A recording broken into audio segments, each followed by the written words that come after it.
आपकी ये मंदिर वाली जो जगह है वो कितने एकड़ में फैली हुई है? 22 एकड़ में। 22? जिसमें 30-22 छोटे छोटे मंदिर हैं भगवान के। ओहो, माने भगवान का पूरा शॉपिंग मॉल ही सजा के रखा है। साइलेंस। और इन सारे मंदिरों में भगवान की सेवा के लिए 142 पुजारी हैं, समझा? आपके मंदिर के बाहर भिखारी कितने बैठते हो पता है आपको? क्या?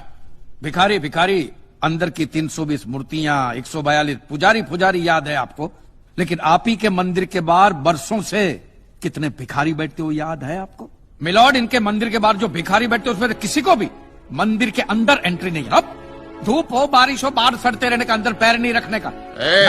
ना मत कहना, ये आप ही के मंदिर के पुजारी ने मुझे बताया था। उसने तो मुझे ये भी बताया था महाराज, कांजी भाई ये केस अगर आपको जीतना है ना भैया तो हर सोमवार को आइए। तो मैंने पूछा मिलॉर्ड कि मैं कहाँ हूँ? तो कहते हैं शिव जी के मंदिर में आइए और 1 लोटा दूध चढ़ाइए, फिर देखिए। मैंने बोला ठीक है, ये भी करके देख लेते। तो मिलॉर्ड में पहुंच गया मंडे को दूध का लोटा लेकर। ये लंबी लाइन लगी, सबके सब हाथ में लोटा पकड़ के खड़े हुए थे ऐसे। मैंने सोचा अंदर जरूर कोई दूध पीने वाला होगा, वरना ये सबके सब गधे थोड़ी है जो ऐसे लोटा पकड़ के लाइन में खड़े। मेरा नंबर है, मैं अंदर गया, अंदर कोई नहीं था दूध पीने वाला, कोई नहीं। बीच में वो काला पत्थर पड़ा हुआ था, उसे शिवलिंग कहते हैं मूर्ख। हाँ शिवलिंग पड़ा हुआ था, और वो पत्थर मिलो, वो पत्थर दूध था। और वो पत्थर के बिल्कुल बगल में से छोटी सी पतली सी नाली में से वो सारा दूध बाहर की ओर जा रहा। मैंने बोला कि यस, बाहर तो कोई खड़ा ही खड़ा होगा दूध पीने वाला। देखा बाहर भी कोई नहीं था। वो सारा दूध मिलो उस नाली से निकलकर बाहर गटर में जा, टोटल वेस्ट। और वो गटर को लग के एक भिखारी खड़ा हुआ, बेचारा 4-5 दिन का भूखा होगा महाराज, भूख के मारे वो कांप रहा था। उसको शायद ये दूध ही पीना था, लेकिन गटर में से कैसे? तो उस भिखारी को मैंने मेरा दूध का लोटा दे दिया, और दूध पीकर उसने मुझसे क्या कहा पता है? भगवान तेरा भला करे।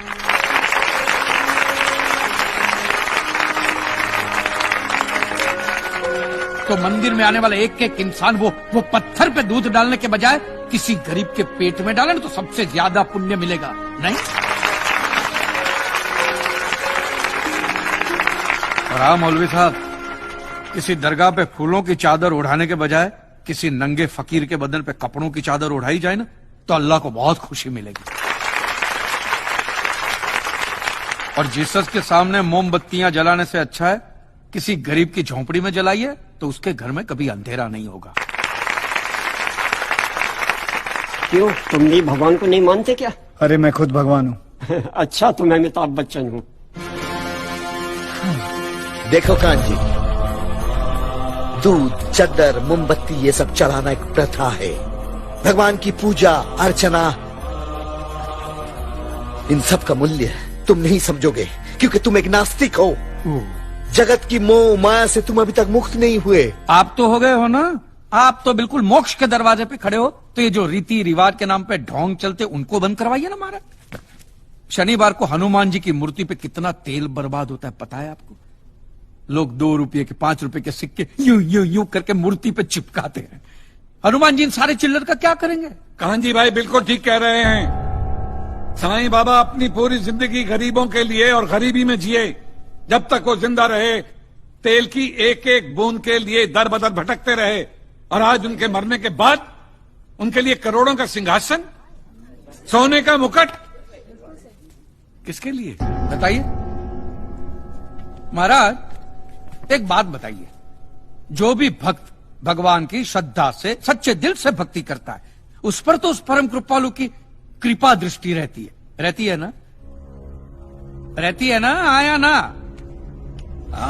तो चलिए महाराज मुझे ये बताइए कि अमरनाथ और वैष्णो देवी की यात्रा पे जाती हुई बस नीचे खाई में क्यों गिर जाती? वो तो भगवान की भक्ति के लिए जा रहे थे, श्रद्धा से भजन गाते गाते जा रहे थे, तो भगवान ने डायरेक्टली उनको ऊपर बुला लिया। और आप मुझे एक गाड़ी ऐसी बताइए जिसका एक्सीडेंट हुआ हो और जिसके अंदर भगवान की मूर्ति या फोटोग्राफ ना हो। बताइए बताइए। I object my Lord. From day one ये आदमी बातों को यूं गोल गोल घुमा रहा है। मिस्टर कांजी, ये कोई डिबेट नहीं है अच्छे बुरे की, ये कोर्ट है और यहां प्रूफ चलता है। और हमारे पास प्रूफ है, इंश्योरेंस पेपर्स पर आपके सिग्नेचर्स। इसलिए लीगली आपको कोई हक नहीं बनता इंश्योरेंस कंपनी से पैसे और मांगने का। जहां तक हमारा प्रश्न है, बीमा कंपनी के नियमों को हम नहीं मानते। अगर उन्होंने लिख दिया कि भूकंप जज साहब ने करवाया है, तो क्या जज साहब पैसे देंगे? इसी तरह पॉलिसी में भगवान का नाम लिख देने से भगवान पैसे देने के लिए प्रतिबद्ध नहीं होते। अगर आप चाहते कि भगवान आपके पैसे लौटा दे, तो ये प्रूफ करो कि ये भूकंप भगवान ने किया है, किया ही है ना। In writing. है कहीं लिखा हुआ तुम्हारे पास? है एनी प्रूफ? मिलॉर्ड, ये mister kanji, court of law में सिर्फ दलीलों पर फैसले नहीं होते। आपकी दलीलें, आपके आर्गुमेंट्स आम जनता के लिए कितने भी वैलिड क्यों ना हो, लेकिन अगर आप उन्हें साबित नहीं कर सकते हैं तो उनका कोई मतलब नहीं। आपके पास कोई सबूत है? You may please proceed. Your honour, इससे पहले कि मिस्टर कांजी अपने तीखे और कटाक्ष भरे व्यूज बिना किसी रेफरेंस प्रदर्शित करें, मैं उनसे पूछना चाहता हूं कि उनके पास कोई प्रूफ है जिससे वो साबित कर सके कि उनकी दुकान भगवान ने गिराई है। मिलॉर्ड, अब जो सवाल मैं पूछने जा रहा हूं उसके लिए मुझे एक ज्ञानी पंडित की जरूरत है। तो आप में जो भी कोई ज्ञानी पंडित है वो यहां पे आए। सिर्फ ज्ञानी है, ज्ञानी। हाँ, आप बैठ जाइए।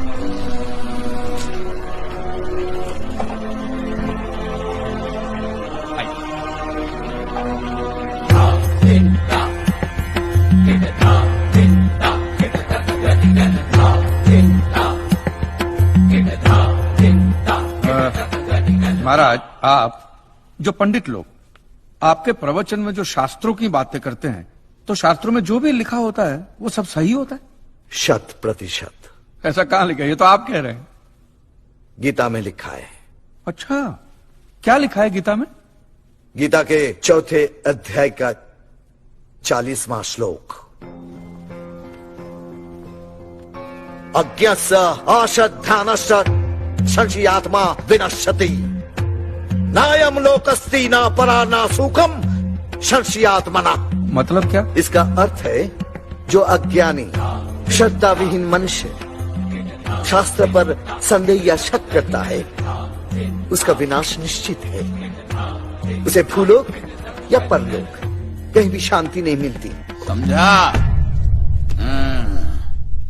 ये बहुत इंटरेस्टिंग आइटम है। महाराज, आपको ये गीता में या शास्त्रों में कुछ भी समझ में आता है? कि जो भी लीलाधर महाराज बोल रहे हैं उसमें बस ऐसे समझा समझा करके हाथ हिला रहे हैं।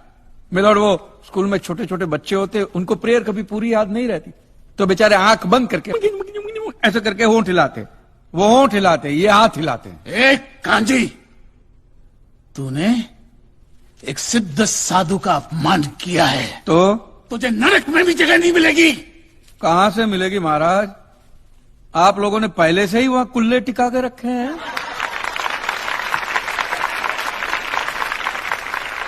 तेरा ये दुस्साहस नास्तिक!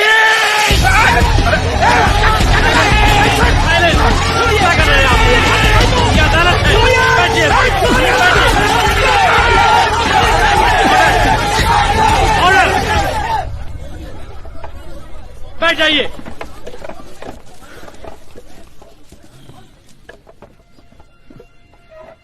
दुखेष्वनु द्विग्न मनः सुखेषु विगत स्पृह वितराग भय क्रोध स्थित धीर मुनि रुच्यते।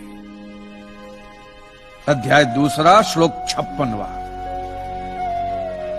अर्थात जिस मनुष्य के लिए सुख और दुख समान अवस्था है, जो भय और क्रोध से मुक्त है, जो स्थिर बुद्धि वाला है ना, वही सिद्ध पुरुष कहलाता है।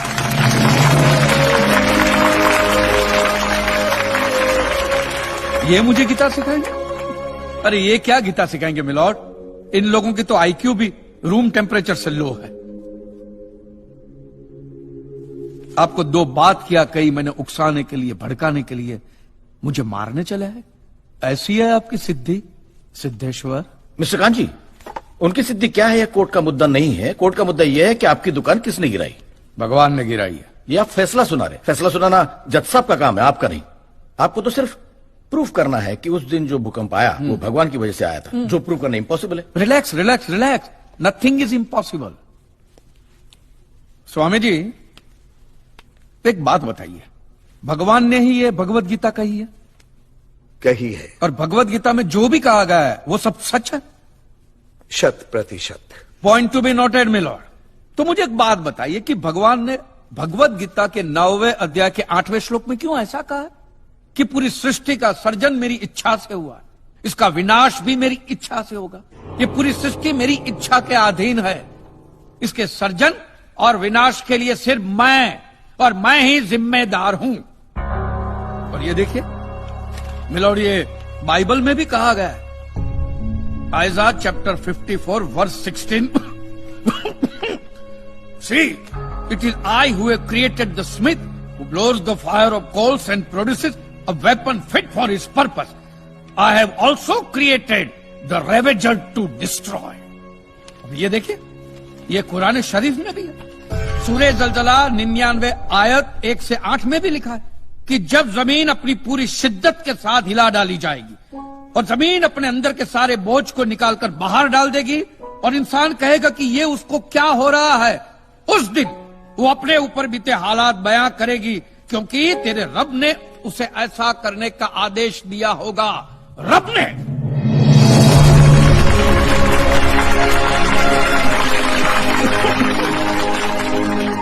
इन सारी बातों का मतलब एक ही होता है मिलॉर्ड, कि ये भगवान द्वारा किए हुए भूकंप से ही मेरी दुकान गिरी है। मतलब it is an act of God. ये सब ऊपर वाले की करनी है और मेरे साथ साथ जिन लोगों का नुकसान ऊपर वाले की वजह से हुआ है उन सब के पैसे भी ऊपर वाला ही देगा। नहीं तो उनके collection agent. Your honour, mister Kanchi Leeladhar Swami को बातों में फंसा रहे हैं। सरदेसाई जी, क्या कर रहे हैं आप? अरे बोलने दो, बोलने दो। अगर ये प्रूव हो जाता है कि भगवान है तो हम लोग पैसा देने से बच जाएंगे। अच्छा, पूरा दोष अब आप हम पर थोपना चाहते हैं। अपनी स्कीम से बचने के लिए आप भगवान का नाम नहीं ले सकते, क्योंकि भगवान पर सिर्फ हमारा कॉपीराइट है। कॉपीराइट? अरे 2 मंदिर क्या बनवा दिए? भगवान आपकी बात का मालूम है? खबरदार, हमारा संप्रदाय तुमको छोड़ेगा नहीं। क्या कर रहे हो? साइलेंस। रिलैक्स। आज तक तो मिलॉर्ड सिर्फ इतना ही सुनने में आया था कि भगवान की आरती होती है, आराधना होती है, यज्ञ वगैरह होता है। आज तो ये भी सुनने को मिल रहा है कि भगवान के कॉपीराइट भी होते हैं।